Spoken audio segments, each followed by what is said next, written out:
Gratuity की calculation, bonus की calculation and net own fund की कैलकुलेशन, ये तीन न्यूमेरिकल्स आपके एसबीएल के लिए बहुत इंपॉर्टेंट है। सबसे पहले ग्रेचुटी कैसे कैलकुलेट होती है, कोई भी जो एम्प्लॉय है उसके मंथली वेज लेंगे, से फॉर एग्जांपल 26,000 रुपीज, उसको हम डिवाइड करेंगे बाय 26 डेज, तो हमें पर डे की सैलरी उसकी मिल जाएगी, से 1,000 रुपीज आ गया।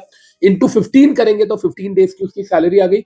इंटू से उसने 10 साल काम किया था तो इंटू 10 करेंगे तो 1.5 लाख रुपीज की ग्रेचुटी हो गई।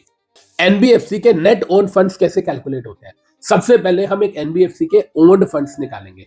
ओन फंड्स कैसे निकालेंगे, उसकी पेड अप इक्विटी लेंगे, प्लस उसमें हम जो भी कन्वर्टेबल इंस्ट्रूमेंट है जो इक्विटी में कन्वर्ट होगी, चाहे वो आपके प्रेफरेंस शेयर हो, कन्वर्टेबल या डिवेंचर्स हो, वो भी लेंगे।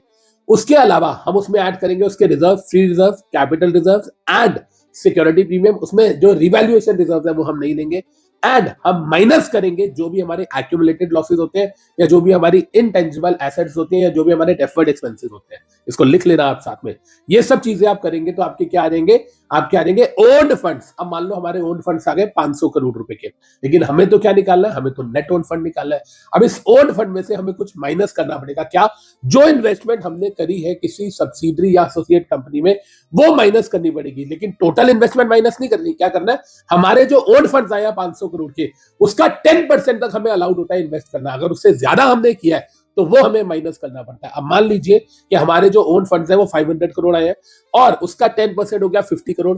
अब हमने अपनी सब्सिडरी में इन्वेस्ट किया है 250 करोड़, तो हमने कितना एक्स्ट्रा इन्वेस्ट कर दिया, 200 करोड़ एक्स्ट्रा इन्वेस्ट कर दिया, तो 500 करोड़ में से माइनस करना पड़ेगा 200 करोड़ जो ओवर एंड अबव 10% है। इसका मतलब जो ओवर एंड अबव 50 करोड़ है जो ओन फंड से हमने निकाला है, तो ओन फंड 500 करोड़, उसके 10% से ज्यादा हम इन्वेस्ट नहीं कर सकते थे, जितना किया वो माइनस करना पड़ेगा। हमने 250 करोड़ किया, यानी कि हमने 200 करोड़ फालतू किया, वो 200 करोड़ हम माइनस करेंगे, तो जो 300 करोड़ आ जाएगा वो हो जाएगा हमारा नेट ओन्ड फंड। एक बार दोबारा से इसको देख लेना पॉज करके, अगर लिख लेना किसी को दिक्कत है तो।